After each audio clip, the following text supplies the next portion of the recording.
Yeah, what up? It's your man, DJ Caveman. And DJ IronMonkey. We here in the mountains, in the cave.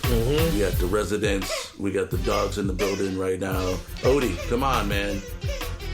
All that squeaking you hear, he's trying to get the attention because he wanted to be on the show too and shit. Yeah, we're not talking about Ava Gaudet right now, though. No, we're not going to... Basically, the recap of why we're doing this show on a Tuesday right now, even though it's the Saturday conversation, is because the... Ava Gaudet gang. Yeah. Which I even hate saying out loud. gang. I'm not young enough to say shit like that, I don't think. But anyway. No cap. I don't even know what that shit means, man. I just roll with it. So anyway, we had 2 attempts at episode 52. So we're on episode 52, take 3. Yep. We didn't want to lose the interview, or we didn't want to lose the podcast because we have a fantastic interview with Ava Gaudet. Yes. Homegrown. I don't want to say local actress because she's big time. She's a Rhode Island original actress, man. She's born and raised in Rhode Island, Berkeley trained singer and actress. Been on some great shows, so we're gonna get into that in a minute. Odie, come on, man. He tried to push the toy like he wasn't just chewing on it. But we keep it funky inside. Oh yeah, inside the Saturday conversation. So we don't really worry about the outside noise that happens. We got dogs with us right now. We got the old man Fenway. He's just kind of chilling. I actually like Fenway. I can't say that out loud as a Yankee fan. As a Yankee fan, nah, come on, man. You about to go to Yankee hell right now for saying that shit. Nah, I'm gonna call him Judge. All right, bet. Oh no, OG Jeets. OG. Yeah. All right. And then we got the young killer over here, Odie. Yeah.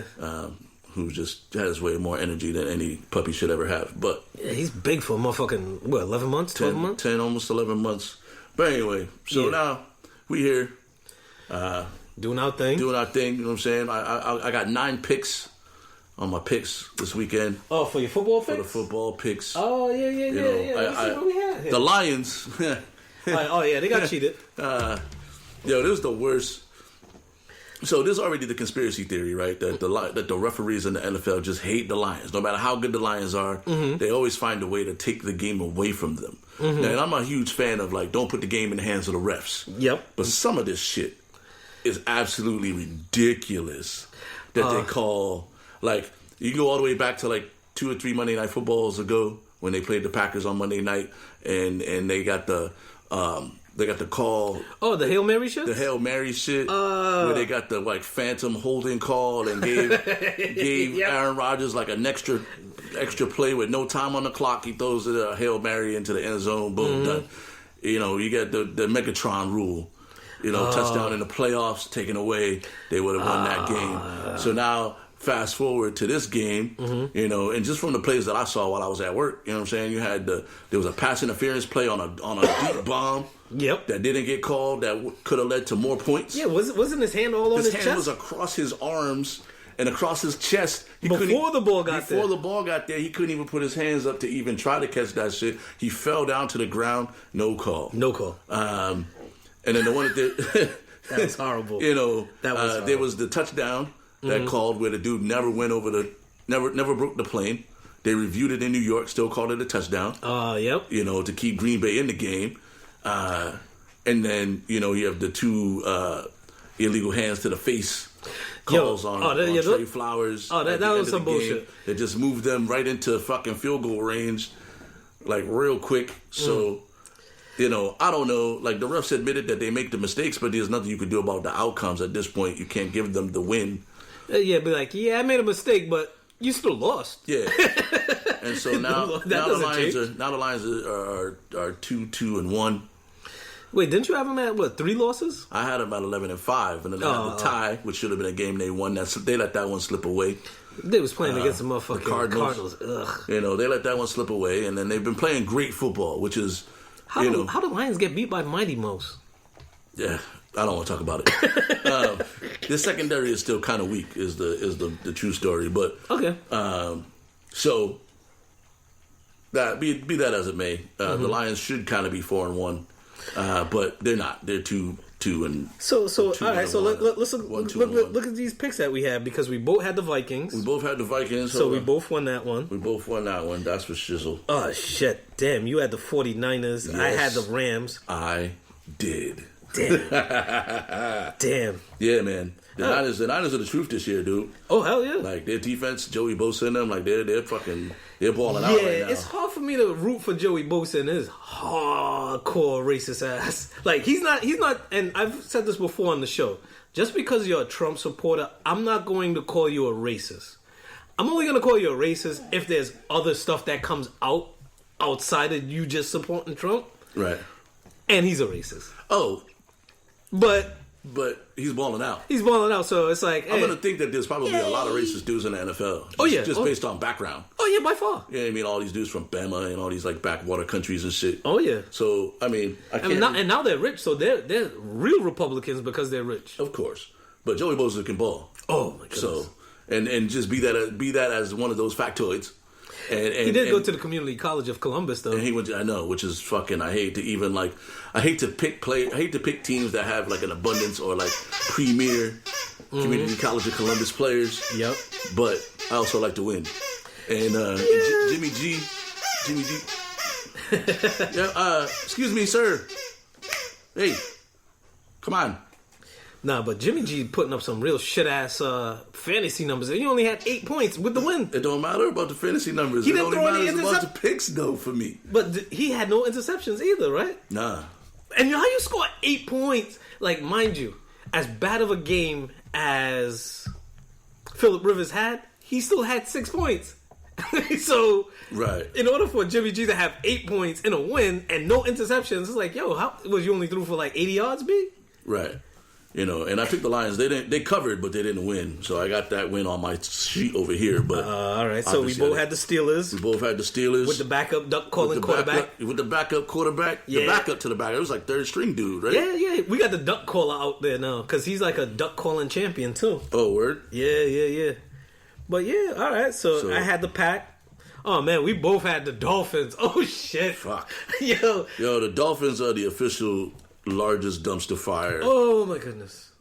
They can't beat anybody right now, man. They can't even beat the shitty ass Redskins. The Redskins are shitty. The worst part about it was like I'm watching the score and I'm like, all right, cool.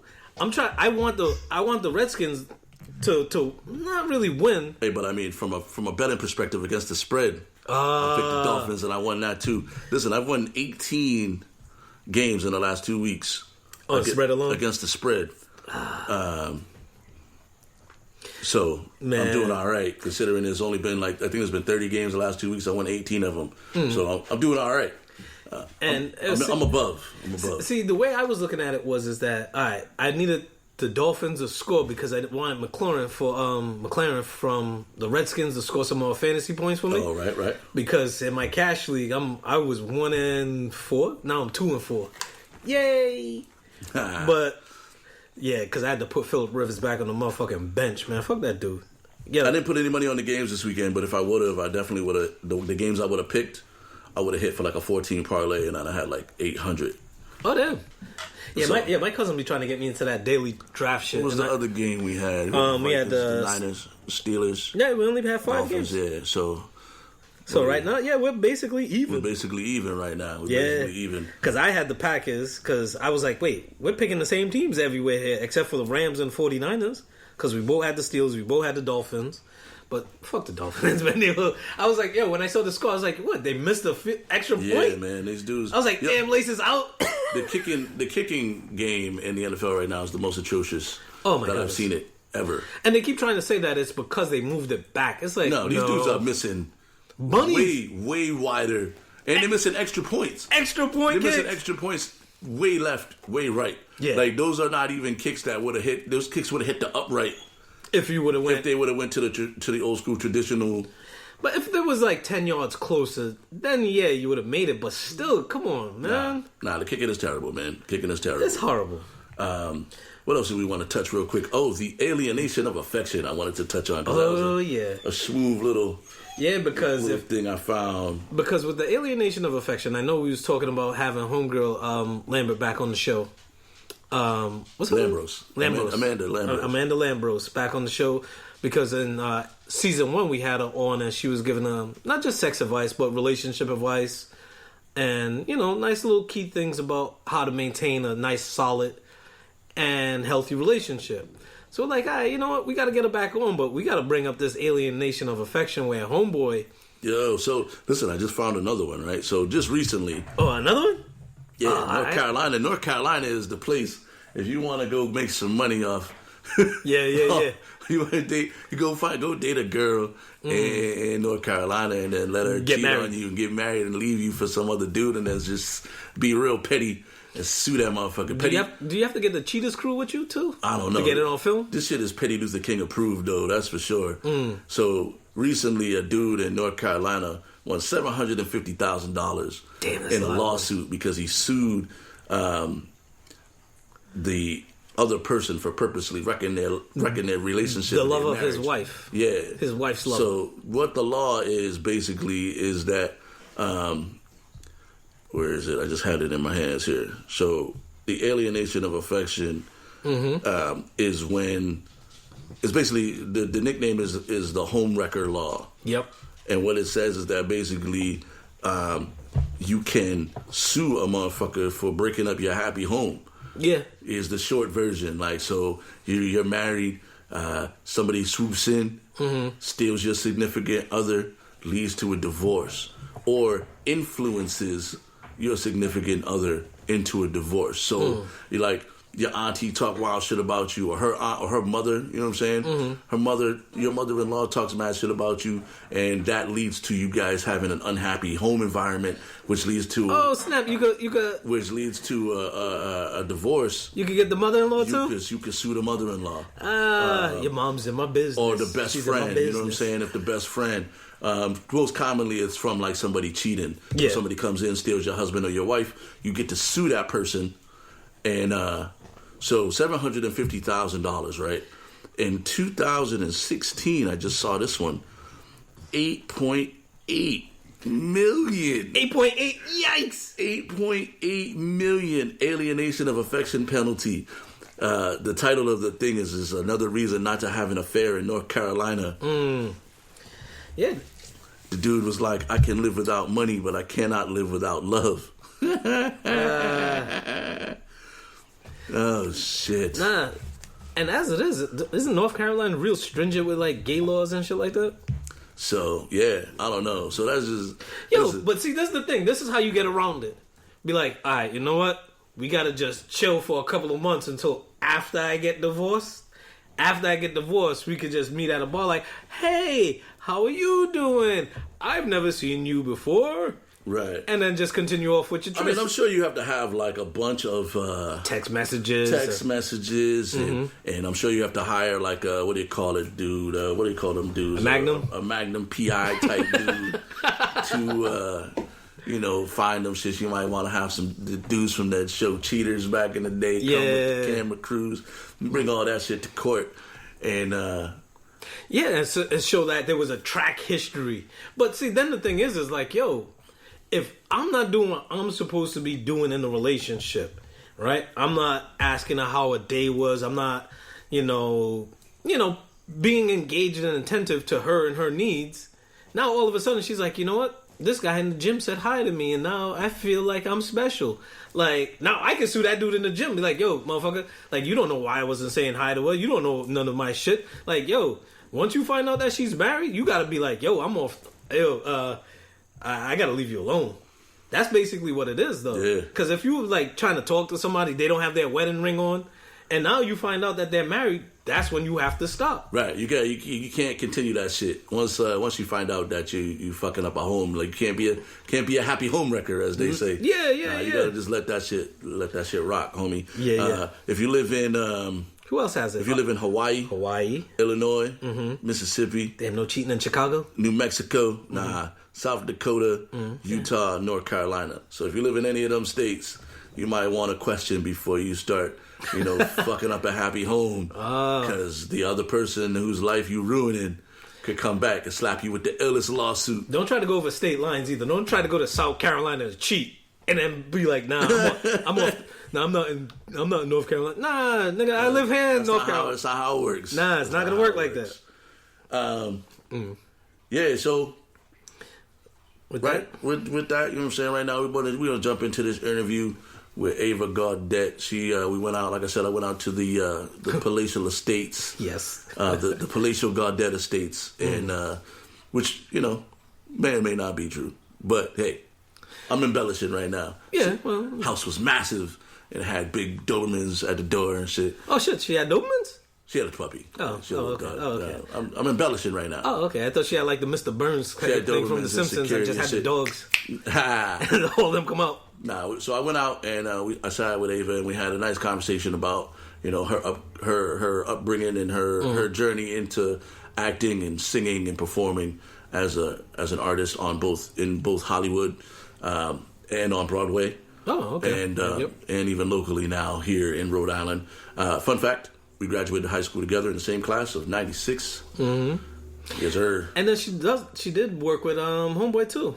She was in DiNucci with thing. She's in what is that? Agent Cody Banks. No, not Cody Banks. Cody Barks. Toby Barks. Toby Barks. Agent Toby Barks. I fucked the whole name of the movie up. And you worked with the dude. Come on. Cody Banks was the other one with the kid from Malcolm in the Middle, right? Yeah. So, Agent Cody Banks. Nah, there's a security guard at my job, and I call him Cody Banks. I kind of hate when movies have like similar names because then you always think that one is the porn. Okay. But it would be like Agent like Toby Bangs.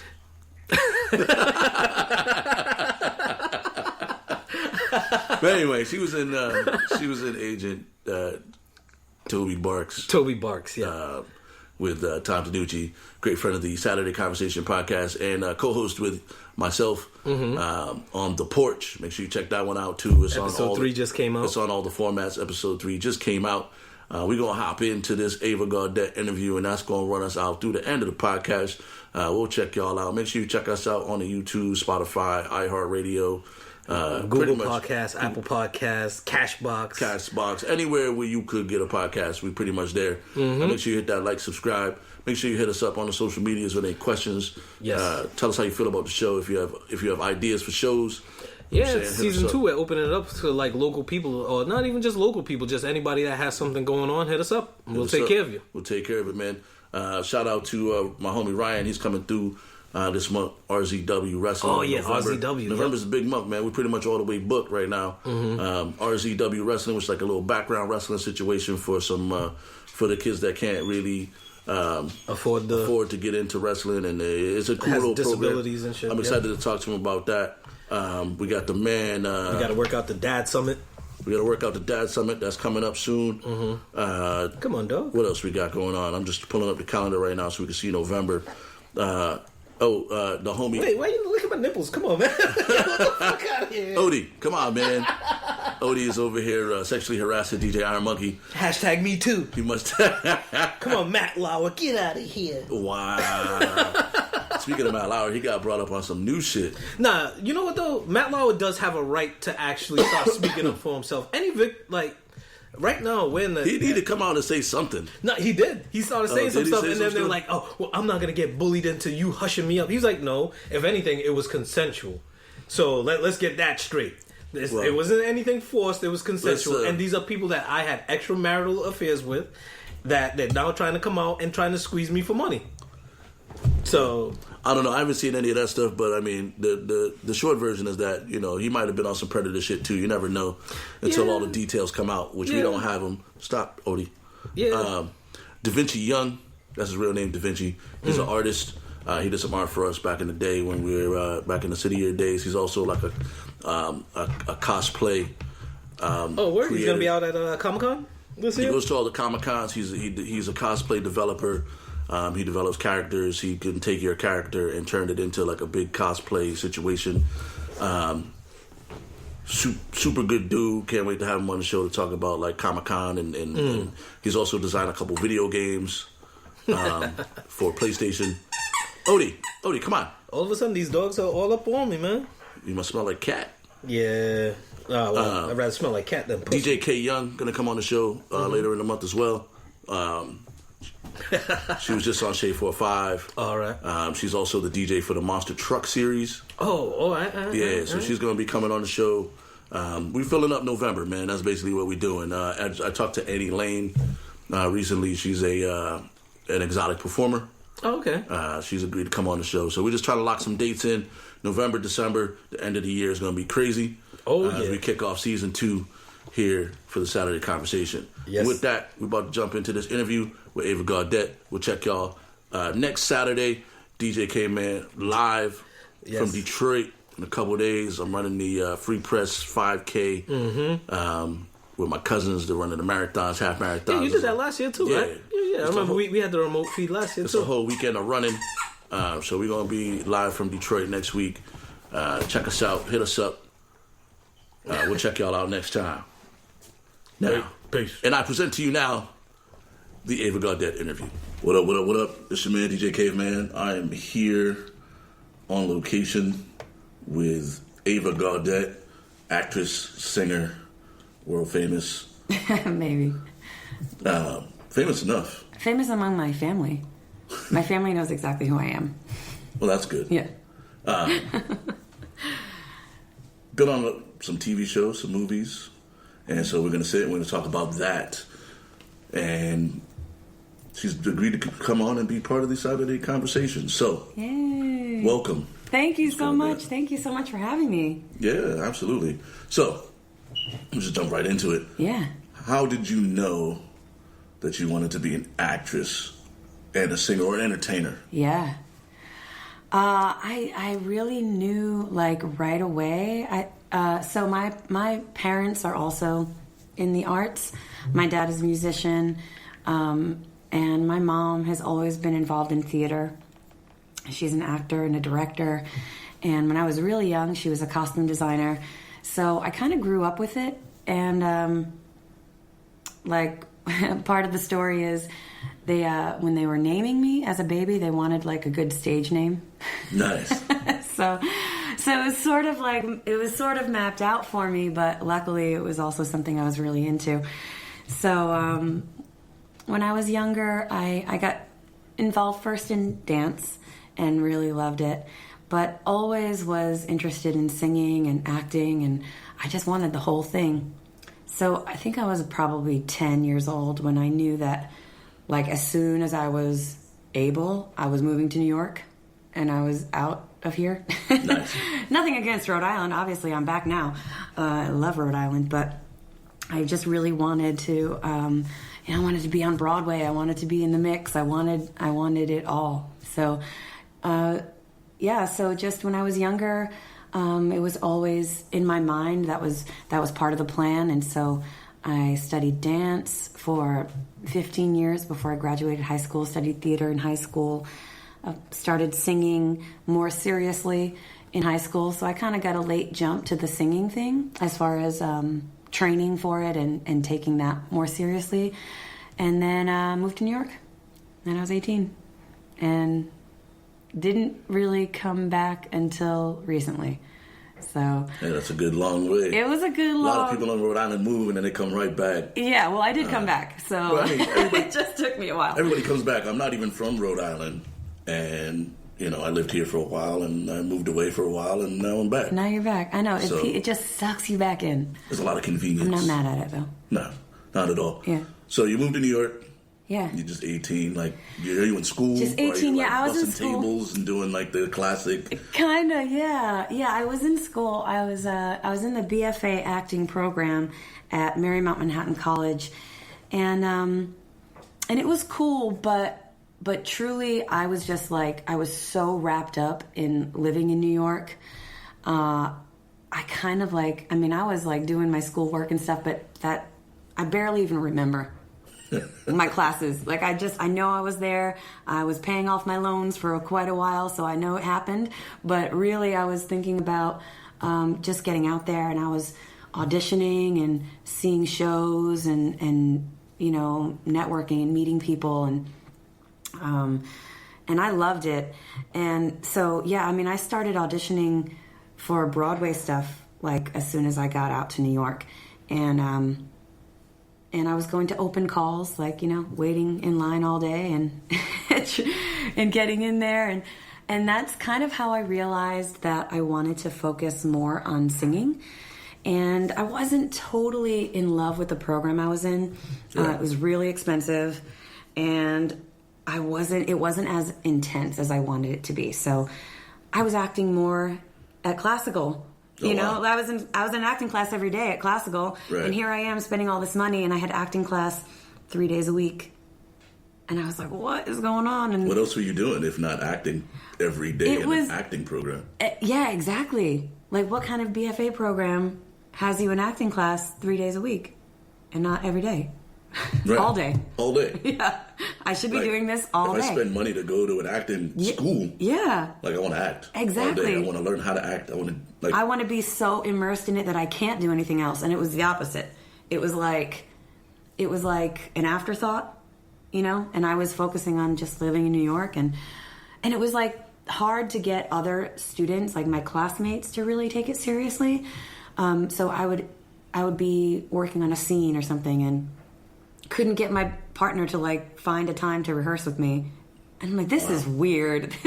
I'm spending too much money for this. I think, I can't confirm this, but I think that particular program got better since I was there, because I've known some people to graduate from the program who are fabulous performers. But, for me, it just didn't seem like the right thing. And I was, I was doing a lot of singing auditions and really wanted to focus on that. So I ended up shifting gears, and I ended up transferring to Berklee College of Music in Boston, and focused really on just developing who I am as a singer, which is ironically not a musical theater singer. So I was auditioning for shows out there that were leaning more toward the pop R&B, pop rock kind of style, which is more of what I'm into and I think what I'm better at. So ended up shifting gears and going to Berklee, and Berklee was a great place. So like Berklee, if you want intense program, I work with a lot of folks from Berklee, and I have some distant relatives that teach there. Yeah. So my dad has been teaching at Berklee for like 25 years. Oh, nice. And so it was really cool for me. I did not tell people this when I was a student there, but I got to go for free. Nice. As I watched my classmates bust their asses trying to work and like live in Boston and go to Berklee. But it just was a very it was a great opportunity for me. And I tested it out. I mean, I took like a summer program, which ironically I just taught at this past summer. So it was kind of full circle for me. But I got to sort of test the waters and see if it was going to be right for me. Yeah, I really wanted to do. Yeah, exactly. And it was just, eat, sleep, and breathe music. I mean, it was to the opposite effect. Like, it was overwhelming. Yeah, I've not met a kid from Berklee who's not like completely immersed in what they're doing, whether it's playing an instrument or singing. Yeah, it's intense. It's intense, and it was awesome. So I was really happy to have that opportunity to go there. So now you're singing. So you've stopped acting at this point, or little bit? Yes. At that point in my life, I was really much more focused on music, and I kind of dabbled in trying to be an artist for a while, songwriting, and I had a band that performed around here. Because so when I went to Berklee, I actually lived in Providence and commuted, and that's also how I met my husband. So that was a cool kind of... See, my dog. I have a loud-ass dog. He's very so little. Sweet. He's so little. He has the little. loudest bark for a little dog. So I was in a band for a while doing that kind of thing, and that's so fun. But I knew that when I graduated, I wanted to move back to New York. So that was kind of the plan. And then once I got back to New York... Then it was just like hit the ground running. I was just like auditioning for everything I could audition for. I wasn't really focused on getting an agent quite yet. I was really more just trying to take in the opportunities in New York to kind of do it myself. How hard is it though to audition without an agent in a place like New York where everybody, like I feel like New York and LA and maybe now like Miami and Atlanta. some of the other places, Atlanta, there's so many people that are all doing the same thing. Yeah. So how do you find like? It is really hard. I mean, I think that is like right off the bat, it's just really hard. So my path, my way of finding opportunities is going to be different than your way or somebody else's way, because there is no rules. I mean, there are things that you definitely need to be doing, but as far as making it happen, it's just you have to be so driven and you have to just like have your sight set and you're just gonna make it work. So for me, I really tried to tap into the open auditions that they have for Broadway shows. So every Broadway show has an EPA, it's called Equity Principal Audition, that is required. And they are required to see non-union people. And so if you can wait long enough, and I was really good at waiting, you could be seen by the same casting people as that are casting these major Broadway shows. So I really tried to tap into that. And I was young, like that was the time to do it, when I was just starting out and ready to pay my dues and wait in line like for these cattle call kind of auditions. But I just kept going back. And I particularly had my sight set on Rent, which was my favorite Broadway show. And it was, musically, it was not a typical musical theater, and so as I said, that's not really my style anyway.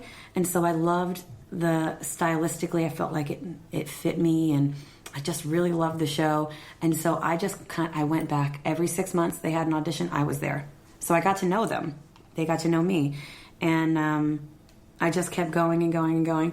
And in the meantime, I was also networking and making some connections, kind of doing some studio work and sessions and singing people's demos for free, and just kind of trying to make connections, trying to get auditions, and after just kind of like working this, and I was bartending and trying to just make it happen, I ended up finally getting the national tour of Rent, and that was my first like major professional gig. And I had done some theater, and I did like Theater by the Sea when I was younger here in Rhode Island, just trying to pay my dues, trying to become union. And so the professional touring version of Rent, is that the same as like the Broadway setup? This actually was. So some of them are not. It kind of depends on what the show is and at what point in the show's life, like the show's Broadway life, the show is happening. The Broadway show was still on Broadway, and this tour was happening at the same time. This was actually a non-union tour, but it was the same creative team as the Broadway company. So I got to work with Michael Greif, who is the director of the Broadway version, and we got to meet Jonathan Larson's family. So Jonathan Larson was the writer of the show who died like right before the show went to Broadway.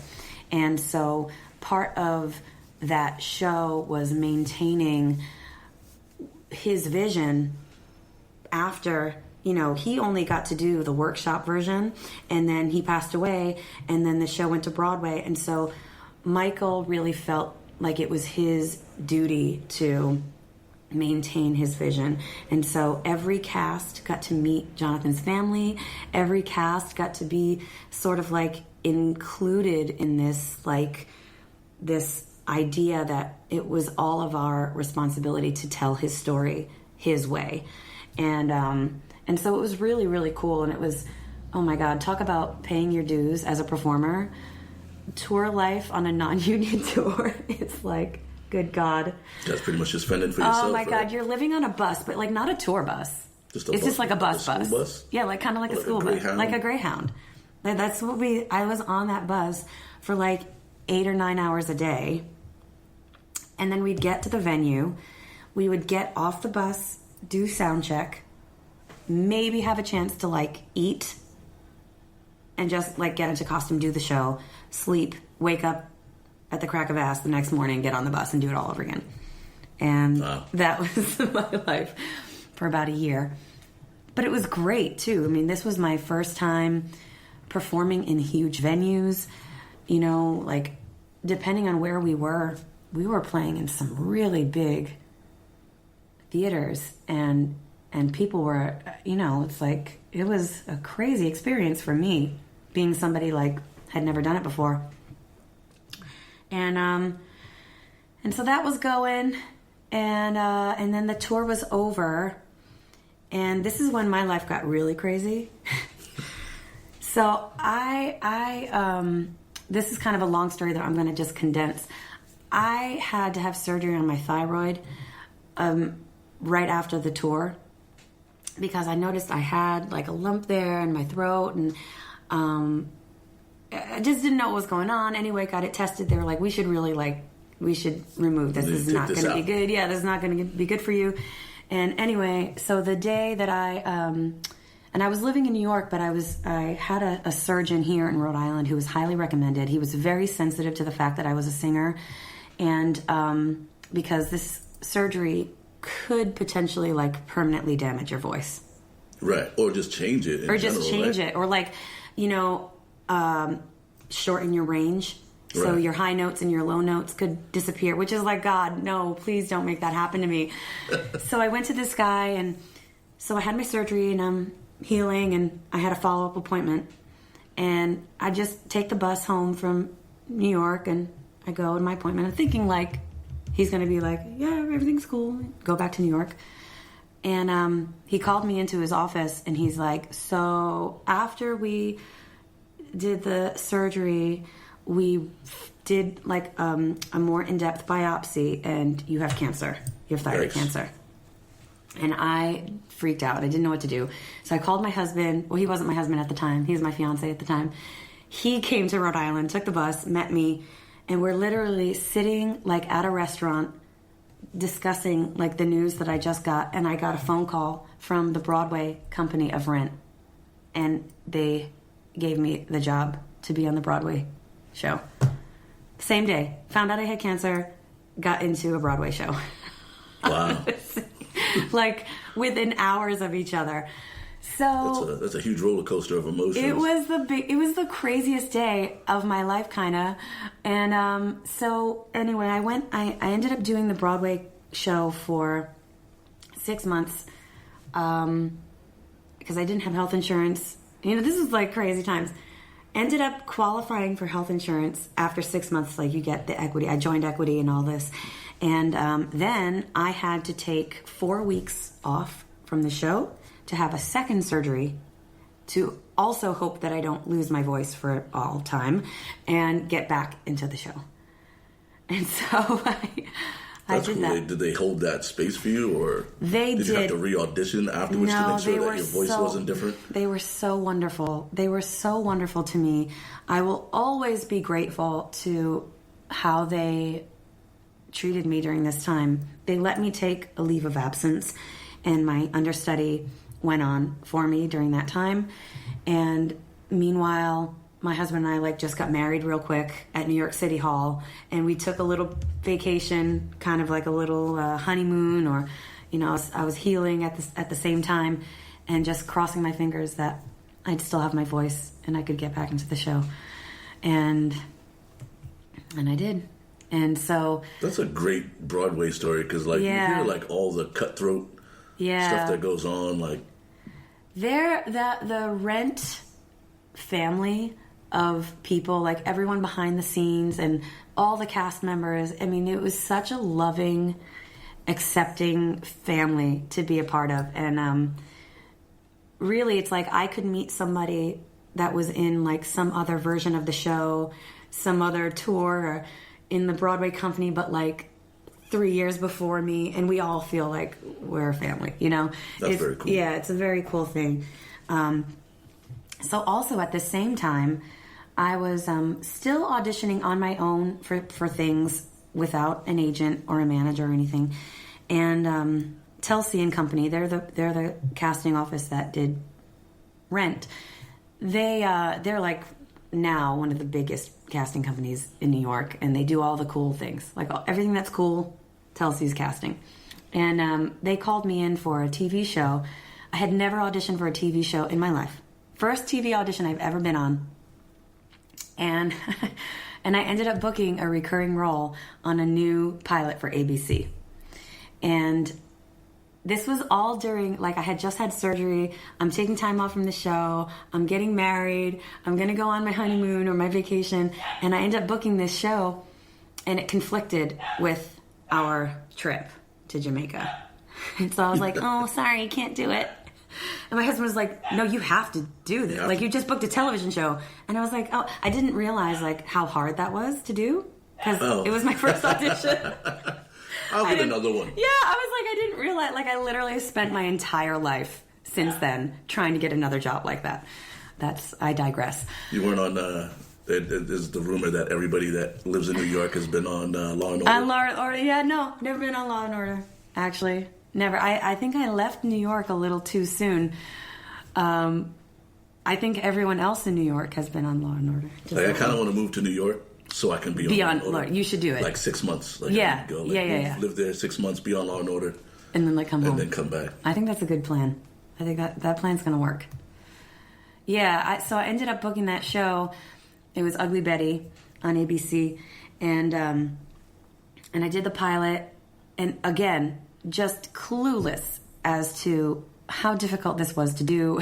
Like, the people I was meeting, like, Salma Hayek was in the hair and makeup trailer with me, and I'm like, what is really happening going right now? That was a huge show. It was a really big show. For, what, 5 or 6 seasons?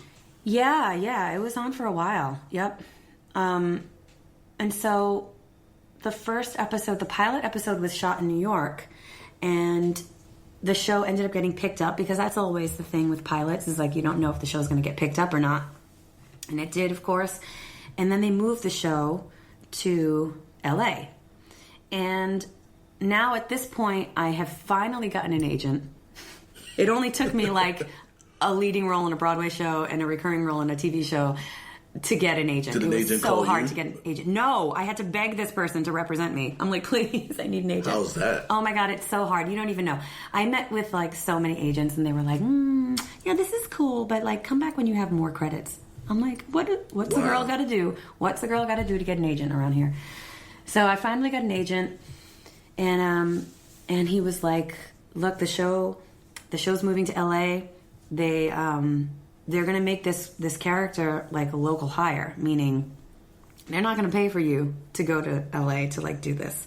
So if you don't want to do it, they're probably just gonna find somebody else. And I'm like, no, they're not. They are not gonna find somebody else. I'm going to LA. So once again, Rent being the amazing. Listen, my dog. This is what I deal with at all times.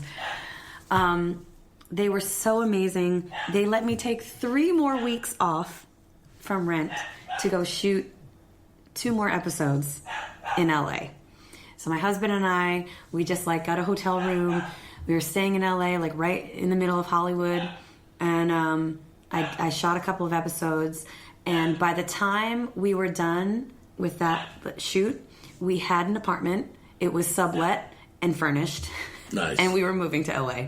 And then it was just a matter of making my exit strategy from New York.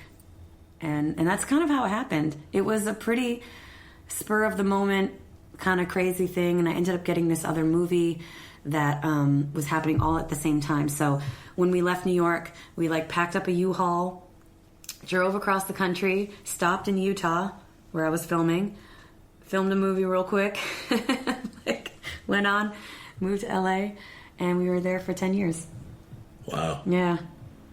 That's really awesome. That's a great, like...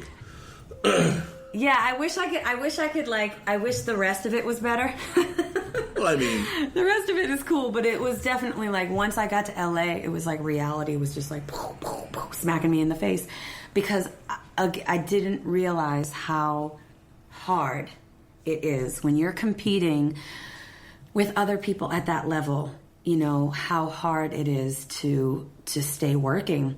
And so, you know, it was cool. I was working the whole time, but it was definitely a grind and just like hard Yeah, it's just hard, but I was grateful just for the fact that I had so many opportunities when I moved out there, because a lot of people that go out to LA, they're really trying to grind out just getting the door open. And LA is one of those towns where it can just like chew you up. Oh yeah, it does. I mean, at some point, you're just going to be chewed up so much that you can't anymore. Well, you also or you do so well that that you're okay. You did the thing that a lot of people don't get a chance to do when they move to LA too. You already had a job. Yeah, I did, and so that was actually a good job. It was a great job. I mean, it was a recurring role, so it was nothing guaranteed. It wasn't like a series regular where you're guaranteed a certain amount of episodes or something. It was more of like, hey, we got 2 episodes for you. Okay, cool. And then I do the 2 episodes and I sit around and wait for my phone to ring for like another episode. So, eventually that opportunity ended for me, and then the show ended. Right. And then it was just a matter of auditioning and keeping my own momentum going. And I booked a great pilot when I got out there. Heather Locklear was in it, and a bunch of other like really great actors, but it didn't get picked up. And so then it's back to the drawing board. You're just trying to keep working and keep getting those opportunities. And imagine how many shows are just like in a bin. Oh yeah, oh my God, so many, and some of them are really good too. And it's just there are so many people making those decisions on what's going to be the one, what's going to be the one for the most amount of consumer, value, like who's going to be watching, what advertising, all that stuff is, it comes into play. And so even when you have a great show, sometimes it just, somewhere down the line, someone thinks that it's not going to be marketable enough or something, so it's hard, but... So what's like the most interesting thing that happened to you like on set? Like, is there like a story that you can tell that's not gonna like get anybody? Well, fuck it. Even if they get in trouble. Even if they get in trouble. Even if they get in trouble. Like, do you have like an America Ferrara story? Oh God. She's huge now, right? She's huge now. And in the beginning, she was just. Yeah, she was just Vanessa Williams. Yeah, Vanessa Williams, and all those people were great. I particularly loved and got along very well with Ana Ortiz, who went on to do, what was that show she did? I want to say Desperate Housewives, that's not the show. Maids. Oh, God. Oh, Ana, I'm sorry, I can't think of the name of it right now. I'll think of it. But amazing actress and wonderful person, and everyone on the show was really cool. Vanessa and I never had any scenes together, so we only saw each other sort of like coming in and out of the hair and makeup trailer or like craft service or something. But she was, everyone was really nice and really cool. Do they really treat you differently though when you go from like non-union to like a union actress? Well, so when I did the pilot, I was non-union at the time, but I was a must join. So I literally had a representative from SAG come to the set and be like, here's a piece of paper, like you must sign, give me a check. You have to sign and join SAG right now. And I was like, oh, okay. And it was fine for me because I wanted to join the union and become a professional, in the professional realm. And so that was fine with me, but some people work so much non-union that it becomes a financial burden to now only have the opportunity to work union. So once you join union, you're not supposed to do non-union anymore, which was fine for me. But no, they were really cool with me. I think especially because I was involved in the pilot, and generally speaking, everybody has the same goal. So everyone just wants it to be good. You want the episode to be good. You want it to work. You want things to go well and run smoothly because it's the best interest of everyone to have the show be successful. So even when a guest actor comes in, for the most part, people are going to treat you with respect. Like, you're an actor just like everyone else. Although I have a recent experience that was not like that at all. And that was the first time in over a decade of me working professionally that I didn't feel that way. And so I was kind of shocked. You want to put them out there? Whew. I don't know. I will say it was a big movie. It was shot here in like Boston area, and they were just a hot mess. I don't know, because I think Matt Damon? I'm getting off on a tangent. No. No, I would love to meet Matt Damon. No, they just were like a hot mess as far as like, I think they had part of their crew was from LA and part of the crew was local, and they just, oh man, I don't know. I don't know how to describe it other than like that feeling of the right hand doesn't know what the left hand is doing. Right. So this is just one small example of like 1,000 little things like this that happened during my experience. I was mic'd for my scene, and the sound guy was like, hey, we're getting all this noise, and it was like a walk and talk scene. So he's like, do you mind just like walking down the hallway? I'm going to try to fix the sound problem. So I'm walking down the hallway for the sound person, and I get yelled at by the second AD or the first AD, whoever it was at the time, telling me to get on my mark. And I'm like, but he just told me to do, like, you know what I mean? So It was like, it just was sort of chaotic and like I've never been told what to do like a child. Like that just doesn't happen. Yeah. That doesn't happen. And I'm so happy to say that is the general, level of professionalism when you're working on major projects in like New York or LA. I love that I can say that. But, and I feel like this should have been the same way. But I was waiting to go into the hair and makeup chair, and I told the PA that was there, I was like, hey, I know that I'm going to be going into hair and makeup really soon, but like, I'm just going to go grab a cup of coffee. They had just started this other woman, so I knew it was going to be some time. I go to get some coffee, and they were like, okay, you're needed on set. The star of the movie was on set, and now it was like time to go. And I was like, well, I haven't been to hair and makeup yet. And they're like, well, what are you doing getting a cup of coffee? Like, I'm like, yo, I don't know who you are, man, but like, I could have told you how to make this go more smoothly. Right. I'm not saying I'm some kind of anything, but they needed to have me go in the hair and makeup chair before this other woman, because I was needed before she was. She was in the next scene. Oh, okay. Not my scene, not the scene that was going up next. Well, it wasn't my scene. I was in that scene, but anyway. So that was the first and only time that I felt like there was an air of sort of disrespect going on. Now, individuals, I've definitely worked with some. Who's the worst? Who's the worst? Where you're like, I never want to work with that person again. This person ever. I'll tell you what. I don't really have a story like that. I'm so happy that I don't have a story like that. Like, I definitely. Like, I feel like you're being nice right now. I am. I'm not putting. I feel like you're trying to not. I am not going to put a name out there. I'll tell stories. You can go on IMDb and try to do the math. I'm going to find out afterwards, and then I'm going to tell everybody. That way, it's not coming from Ava. It's coming from me, because I don't really give a shit. There's a few people that have a reputation in Hollywood of being a certain way, and I definitely felt that too. But it's also like, at some point, it's like you all just have to get the job done.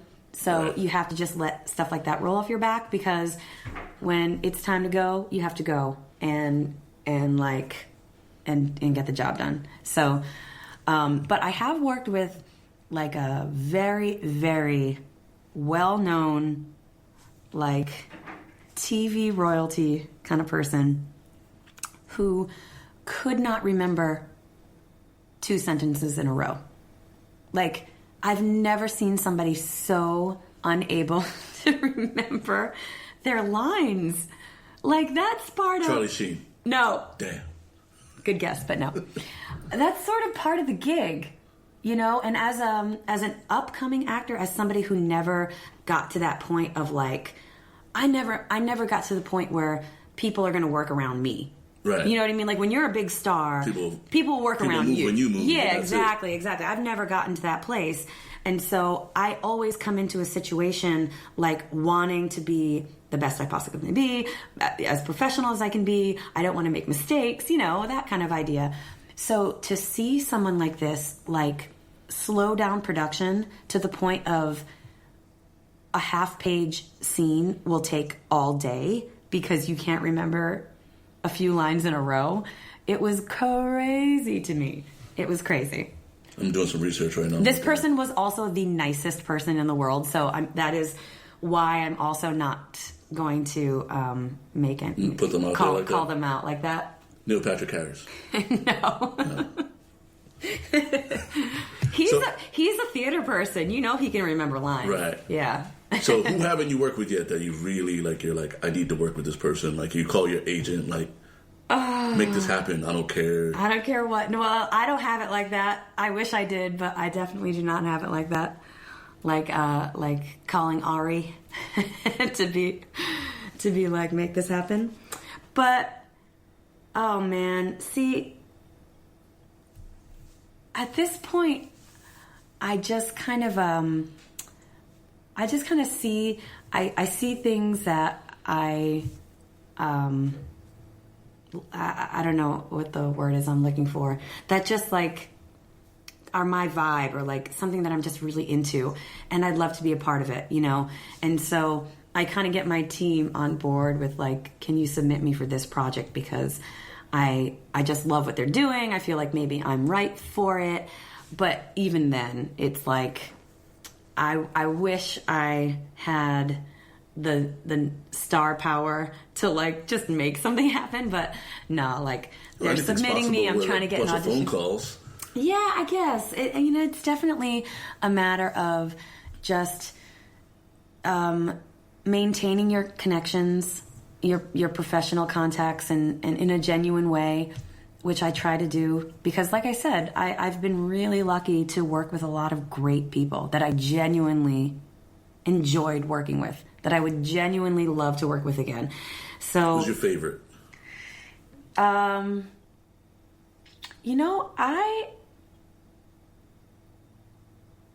I just worked on a project. I don't know that he's like my favorite, but it's fresh in my memory. So I just worked on a project again. It was something that's being filmed here in like locally in New England. His name is Dennis Dugan, and he's just he's a director and a writer, and he's done a bunch of like Adam Sandler films and comedies and stuff.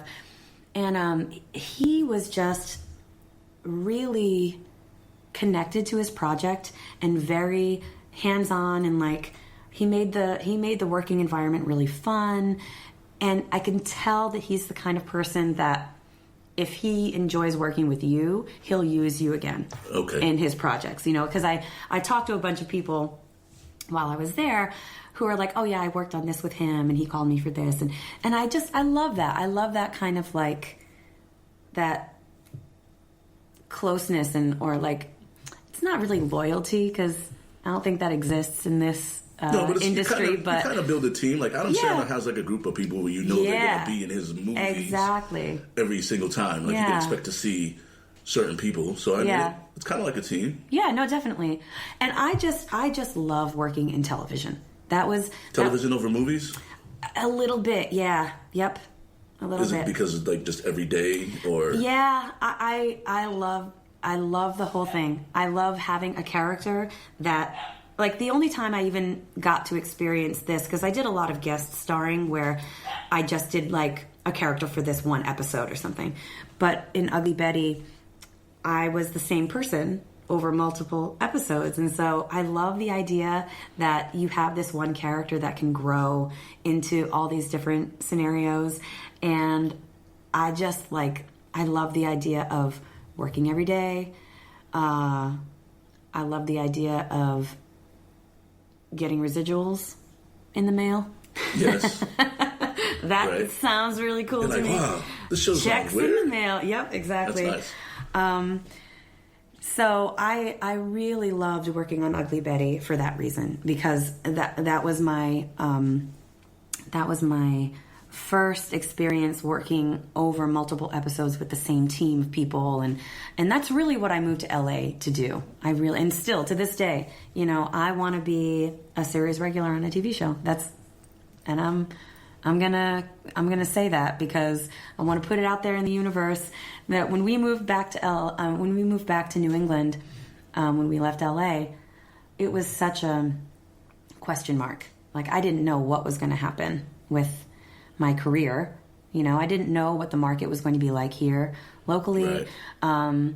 I knew that we were going to live in Rhode Island and not like New York or something, because we both wanted to be close to our families who are all right here in Rhode Island. So I knew that I would try to tap into the New York market a little bit, which I'm doing, but I had no idea what to expect.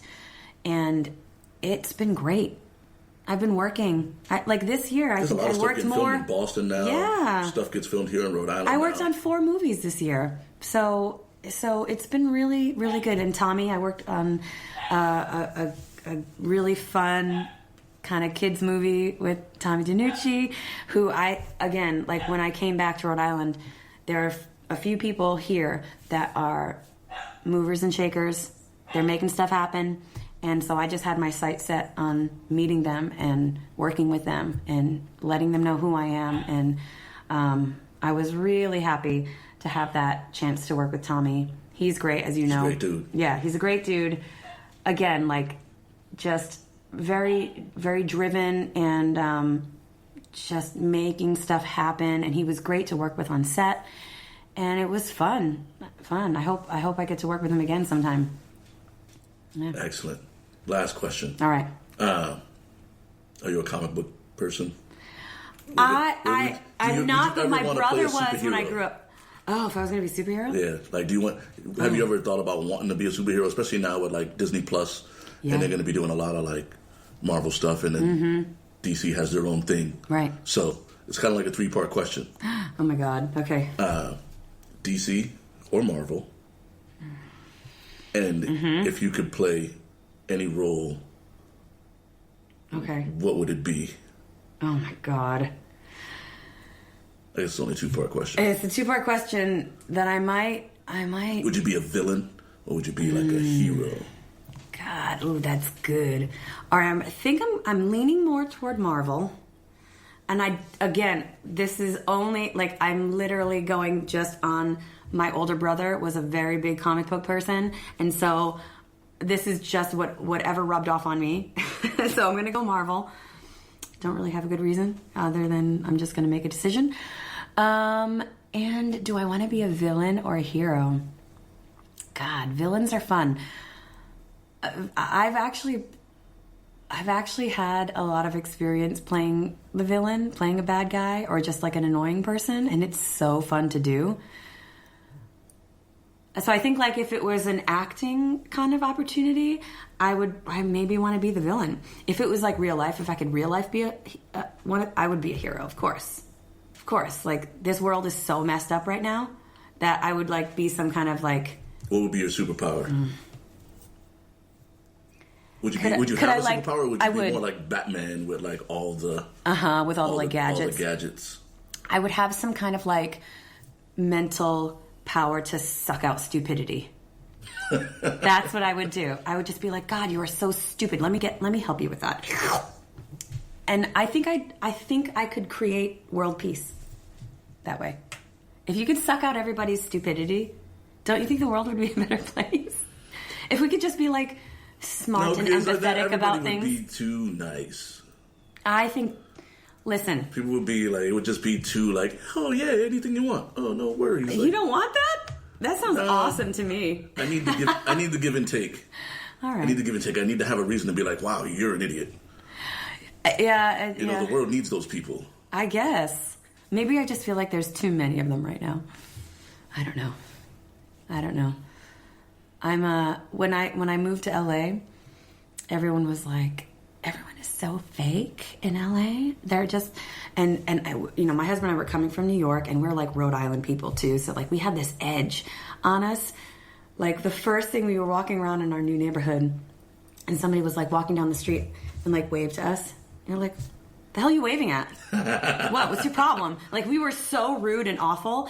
And I like over time I got to like, even if it is fake, I'm not mad at it, because like I like peace. The East Coast makes it. The East Coast we're like a little edge. abrasive. Woo! We're a little abrasive when we like go you to go places. to your Dunkin' Donuts and you're like, the lady behind the counter is like yelling at you, and you're like, why? I'm just trying to get my we went to coffee. Texas, and like they just move at a different speed in Texas. Oh my god! Just like, bro, come on! I just ordered a coffee. Like, put it together. Yeah, it's exactly. not that hard. It's not Hurry that hard. up. It's so true. That is so true. Well, yeah. On behalf of the Saturday Conversation, my counterpart, DJ IronMonkey, he's working because he has a regular job. Nice. Good for him. Woo. But thank you for coming on. Thank you so much for having me. Thank you. Come on anytime you want. Whenever you have anything you want to like pump, take a second. Self-promote. What do you got going on right now?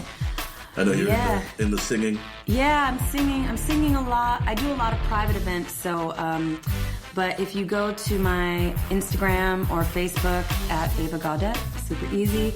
I'm always promoting when I have gigs and concerts and stuff that people can come to. Also, as I said, I worked on a few movies this year that are going to be coming out next year. So, Agent Toby Barks coming out next year with wonderful Tommy DiNucci. I worked on a couple of bigger films, I Care a Lot, and I worked on a film called Love, Weddings, and Other Disasters, where I got to work with Jeremy Irons. It was an amazing experience. That will also be coming out next year. So, yeah, if you just like stay in touch with me on social media, I usually post things about what I have going on, and also a lot of pictures of my daughter and my dog. So hopefully you're okay with that. And yeah. Fun fact, Ava and I went to high school together. That's right. We graduated at the same time. That's right. So it's been a while. Classical High School, CHS. Yes, sir. All right, Ava, thanks for coming on. Thank you so much.